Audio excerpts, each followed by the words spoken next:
আসসালামু আলাইকুম রহমতুল্লাহ। ভারত ছাড়া এই মুহূর্তে বাংলাদেশের সামনে কোনো গতি নাই। কেন গতি নাই আপনাদেরকে একটু বললেই বুঝতে পারবেন। যে শান্তি চুক্তি ব্যর্থ হয়েছে, যে শান্তি চুক্তি ব্যর্থ হয়েছে ইরান আর আমেরিকার মধ্যে।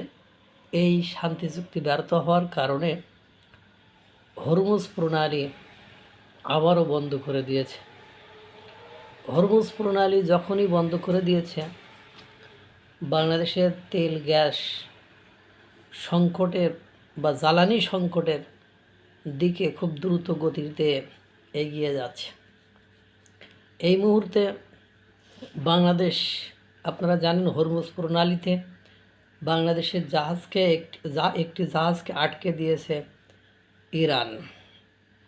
তাহলে হরমুজ প্রণালী অর্থাৎ মধ্যপ্রাচ্য থেকে বাংলাদেশে যেসব জ্বালানি আসতো, সেই জ্বালানিগুলোর সেবা থেকে বাংলাদেশ বঞ্চিত হলো।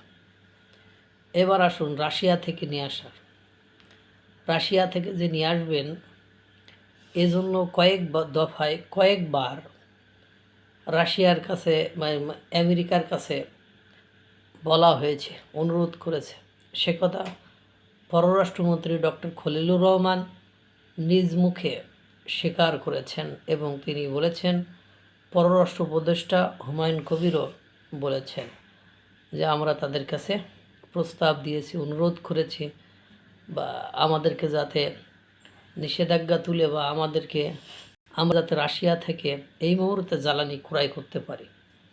তারা আশ্বস্ত করেছে, কিন্তু এখনও অনুমতি দেই নাই। তাহলে এখন ঘটনা কি দাঁড়াইল? মধ্যপ্রাচ্য থেকে যে জ্বালানি সরবরাহ করত বাংলাদেশ, সেটা হরমুজ প্রণালীর কারণে বন্ধ। 2 নম্বর ঘটনা হলো, রাশিয়া থেকে যে কিনবে তাতে করে আমেরিকার অনুমতি পায়নি। তাহলে যে সোর্স থেকে মূলত জ্বালানি আসবে, সে উভয় উৎসই এই মুহূর্তে আপনার বাংলাদেশের জন্য বন্ধ। একটা আমেরিকার কারণে, আর একটা ইরানের কারণে, হরমুজ প্রণালী বন্ধ করে দেওয়ার কারণে। আর যদিও আগে কিছু ছাড়ার চিন্তাভাবনা করেছিল, কিন্তু ইরানের যে রাষ্ট্রদূত বাংলাদেশে রয়েছে, তার বক্তব্যের পরে আর কিন্তু একটা ভেসেলও, জাহাজকেও কিন্তু বাংলাদেশে ছেড়ে দেয় নাই। এই মুহূর্তে বাংলাদেশ চলছে ভারতের পাইপলাইন দিয়ে আসা ডিজেল দিয়ে। পররাষ্ট্র উপদেষ্টা হুমায়ুন কবির তিনি বলেছেন যে আমাদেরকে ভারত পাইপলাইন দিয়ে ডিজেল দিচ্ছে বা জ্বালানি দিচ্ছে, এজন্য আমরা ভারতের প্রতি কৃতজ্ঞ, তাদেরকে ধন্যবাদ জ্ঞাপন করছি। এবং বলছে যে ভবিষ্যতে আরও, যেহেতু উনি ভারত সফরে গিয়েছিলেন, যে ভবিষ্যতে আরও ভারত আমাদেরকে সাপোর্ট করবে বলে বলছে। এখন আপনি ইরান থেকে জ্বালানি কিনতে ইরানের অর্থাৎ মধ্যপ্রাচ্য থেকে জ্বালানি নিয়ে আসতে পারতেছেন না, আপনি রাশিয়া থেকে তো পারবেনই না, কারণ সেই অনুমতি আপনার আমেরিকা দেয়নি।